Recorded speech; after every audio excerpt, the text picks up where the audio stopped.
Olá, Gabriela. Falando um pouquinho, né, da parte 2, né, dessa divisão aí, né, da diapsida, né, nós vamos falar da subordem Amphisbaenia, que são os lagartos sem pernas, altamente especializado em vida livre, buracos, né, pelo solo. O corpo desse animal é cilíndrico, alongado com vários anéis, não tem olhos nem orelhas, assemelham-se às minhocas, né, mas não são minhocas. Essa ordem aí da esquamata, né, também as serpentes vão estar inseridas nessa subordem. As serpentes vão ser desprovidas de cinturas e membros, né? Cinturas delas são vestigiais em algumas famílias. Corpo muito alongado, com muitas vértebras, né? Grande mobilidade que permite, né, no caso aí, o seu movimento ondulatório. O crânio cinético, né, com articulações presas, né, e ligamentos que vai permitir com que aconteça a abertura de ingestão e de presas. Acontecem aí as modificações da abertura da glote para permitir, né, a respiração durante a deglutição. Os olhos são protegidos, né, transparentes, reduzido através do movimento da pupila. A maioria são ovíparas, mas também pode acontecer formas vivíparas e ovivíparas, tá bom, gente? As subordens da serpente, a serpente, na anatomia dela, ela vai apresentar uma glândula peçonha, um duto peçonha, né? Uma sofeta loreal, uma narina, uma presa, né? Um orifício para ela inocular o veneno e a glote dela. Tá bom, gente? Então, acontece aí nessa subordem a oviparidade, que a gente falou, a viviparidade, né?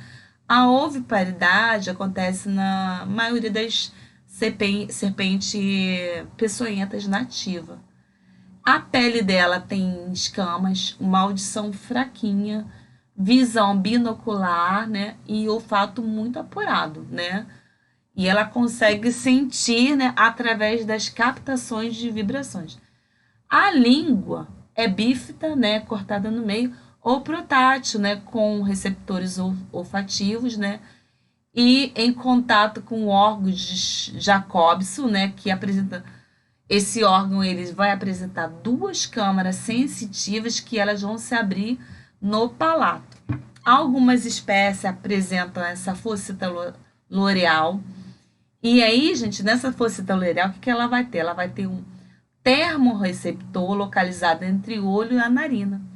E acontece aí a presença aí, né, de algumas espécies em 10%.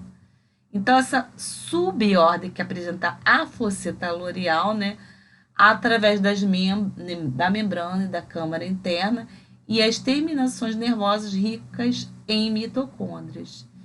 Essa subordem que a gente viu, né, elas apresentam aí algumas diferenças, a posição do coração, dos pulmões, a variação nas serpentes, né, nas vivíparas, o coração ocupa a posição mais posterior, né, em comparação com outras aí, né? Então, assim, os corações têm um posicionamento mais anterior, né, do que, por exemplo, são as características, né, das serpentes arborícolas. Os pulmões nessas das viperídea, né, que vai se estender através do corpo dela num terço da parte anterior.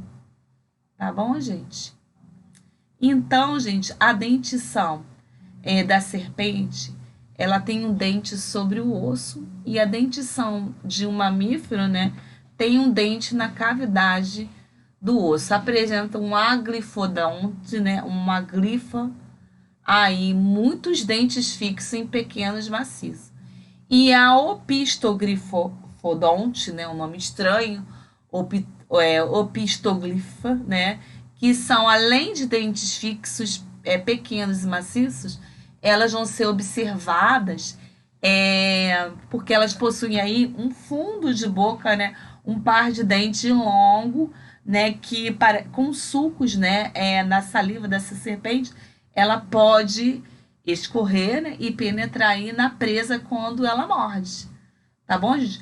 A proterógrafa, né, aí é um par de dentes que vai injetar o veneno dianteiro, né, fixo, canino, que vai se destacar, né, por dentes maciços e menores, né? As cenográficas, né, os dentes são fixos, menores, vão injetar ali os venenos, né? São longos, dianteiro, completamente caniculados, né? Como se fosse um monte de agulha, né? Curvado para trás. Quando a serpente está com a boca fechada, ela é capaz de mover aí, né? Para frente no momento em que ela vai se dar o bote, né? A jararaca, as cascavéis, as sururucas, elas vão dar esse bote e vai mover para dentro e vai ali fazer essa injeção ali, né? É como se fosse uma agulha mesmo, né? Que vai inocular, fazer essa inoculação aí. Então, outra ordem que a gente tem também é Xenodonta, né? Um nome bem assim estranho, que vai apresentar essa característica, a gente desapareceram na era mesozoica, né? É como se fosse assim, lagarto de 1 metro, né? Preserva um olho mediano, tem lente no olho dela, uma retina, uma córnea. E apresenta também outra ordem que tem é os crocodilia, né? Que é os crocodilo e os jacarés, tá? Que tem uma linhagem, né? De Archaeosauria, né? Que mais ou menos 245 milhões, né? Uma pouca variação aí, né? Apresenta a vida semi-aquática, um corpo alongado, são ovíparos e com cuidado a temperatura de incubação determina o sexo dos juvenis. O coração deles é de 4 câmeras. Né? Essa ordem aí, gente, se a gente fosse falar da anatomia, ela apresenta um bulbo olfativo, o telencéfalo, uma hipófise, uma mesencéfalo, um cerebelo, uma medula bem abrongada, né? Uma carótida, um pulmão, estômago, aorta. Possui um baço, testículo, rim, uma veia cava superior, aliás, posterior, né? A cloaca, aí um cólon, né? Uma veia porta hepática, um fígado, um ventrículo aí esquerdo, direito, pulmonar, uma veia pulmonar, né? Um arco aórtico, uma traqueia, uma veia jugular e um esôfago. Tá bom, gente? Então, hoje a gente falou sobre essa classe aí, né? Dos répteis. E por hoje nós vamos ficar por aqui e até o nosso próximo encontro.